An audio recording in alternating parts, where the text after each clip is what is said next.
If you cast your mind back to April's Academy Awards, Ali, as you mentioned, Thomas Vinterberg won the Oscar for Best International Feature Film for Another Round.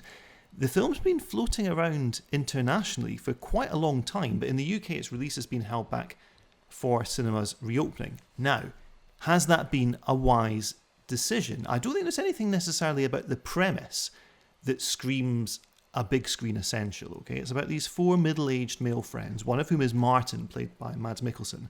They work together as teachers and have, for various reasons, become concerned that their lives are stuck in ruts. One of them, Nikolai, played by Magnus Millang, he mentions a theory one night when they're out for dinner together, which is a theory that was come up with by an entirely real Norwegian psychiatrist, that humans' natural blood alcohol level is suboptimal, and that it should ideally be kept hovering around the 2 glasses of wine mark. Okay, so slightly buzzy, not wasted, but just that little bit kind of enlivened by alcohol, and it makes you more sociable, more convivial, like we both are now, in fact. Let me just add, Robbie, I know this is so bizarre, but it reminds me so much as a concept of a Mitchell and Webb sketch. Have you ever watched this? Where there's I don't think I've seen this one. It's incredible. There's this shadowy cabal, this secret society, referred to at one point as the Inebriati, or the Knights Templar, very good, where everything would just work out better if you'd had not quite 2 drinks.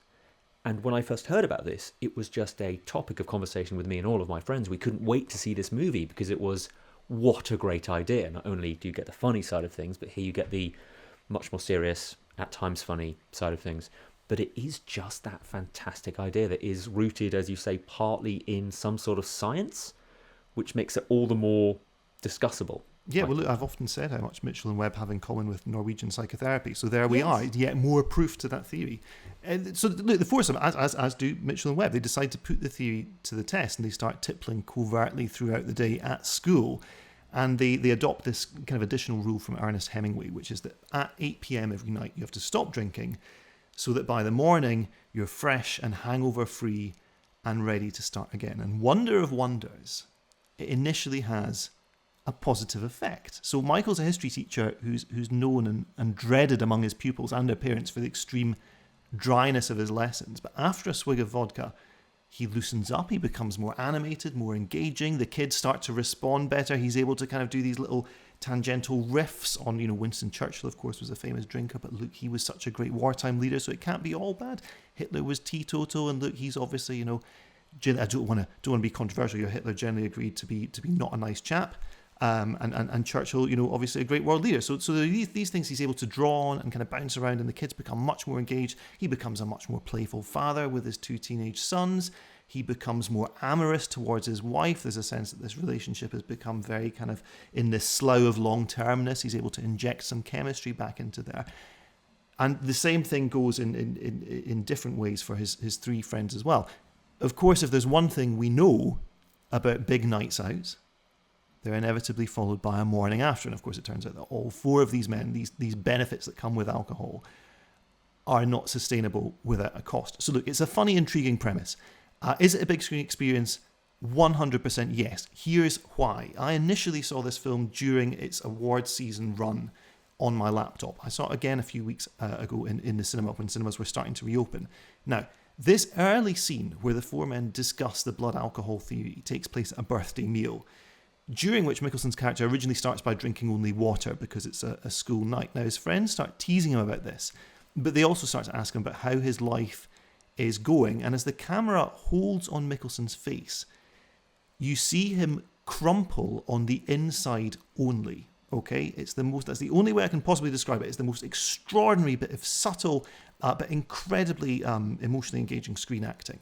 And it's so much richer and more moving, and really elucidates what the themes of this film actually are when you see it big, and you can really revel into and get under the skin of that reaction, because that reaction shot is the moment on which, for me, the entire film pivots, because you can see that while nothing is wrong in this guy's life, also everything is wrong. And the film is alive with these great moments of performance like that. Thomas Bo Larsen, who plays a PE teacher, he has wonderful moments with this little kid who he nicknames Specs out on the football field. Yeah, exactly. Now, he has enormous affection for this kid. He treats him a little like the son he never had. We learn a little bit more about his his life story as the film goes on. And the moments of chemistry like that, where you need to kind of be reading these images at scale, are so much more involving. The chemistry between the four friends, by the way, is wonderful.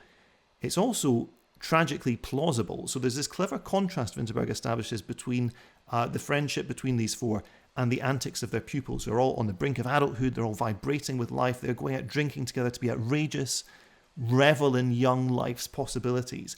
And there is this understated wistfulness, I think, on the part of the four teachers' embrace of alcohol, that ultimately this is what they're trying to recapture. This is what they're trying to scratch their way back to. And alcohol is a means to an end to this. It's not a coming of age film. It's kind of the opposite of that. It's a going of youth film, if that makes sense. And there's this wonderful scene where the four of them get together as part of the experiment, of course. So this is all for scientific purposes. They get together, they mix some whiskey cocktails, and they listen to some records. And I was sitting watching it thinking, this is me. This film is speaking to me directly and purely. This is all I want to do with my friends. I just want to sit here and have a whiskey cocktail and listen to records. And why is alcohol an instrumental part of that? That's what's so incredibly cleverly about the way this film is built.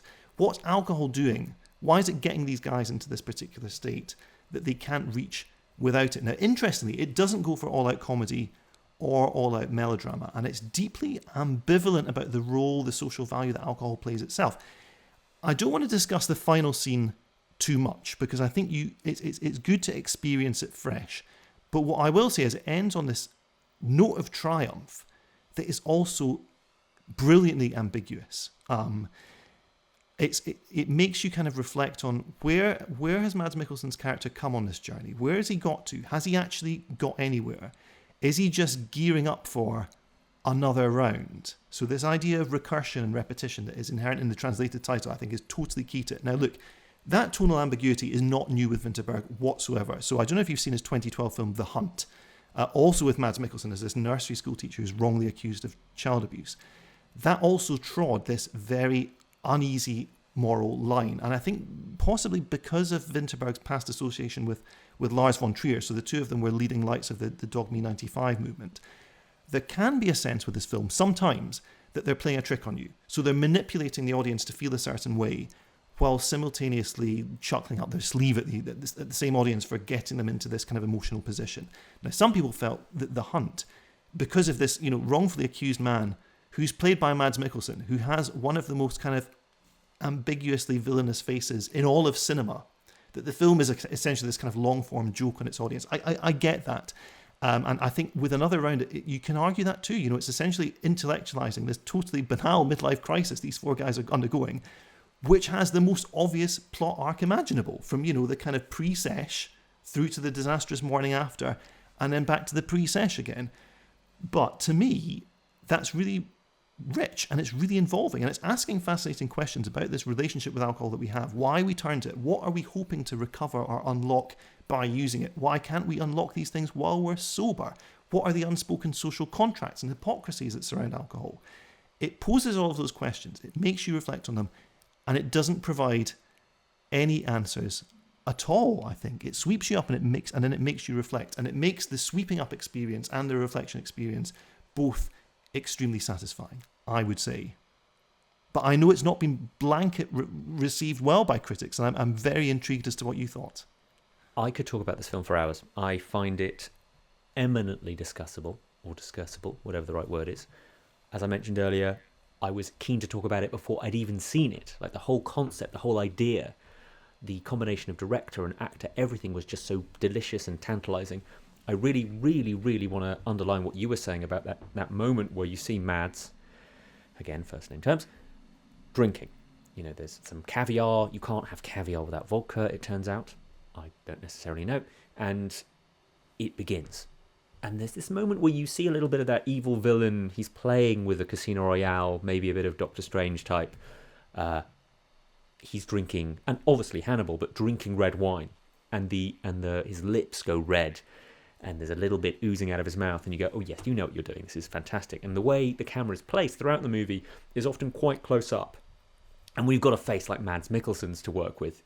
Absolutely, please do it. And it's shot within school, so often there isn't that much space to put the camera anywhere particularly majestic, even if he were to want to. But I really like watching people, like you say, have this fantastic opportunity to just act as a very boring man, but fascinatingly. He is a history teacher that is dull. He's like a shadow of a man. And yet, because he's so good, because the way it's put together is so excellent, you can read into so much and see, you put it so well, what's going on underneath his skin. And watching the movie just with that in mind is a great pleasure, in addition to everything else. I think it's about masculinity. I think, honestly, most of the female characters are just out and out sidelined. And I think that's a purposeful decision. It's about the lack of joie de vivre. It's about a lack of you-ness, forgetting who you are. I agree there's something to say about the ending, but we can't properly do it here for obvious reasons. I would be really interested in future weeks to hear what people think the emotional charge of that ending is. Is it positive? Is it negative? Is it in the middle? Are we supposed to be thrown by it? Are we supposed to rejoice in it? Because it's such a great final shot.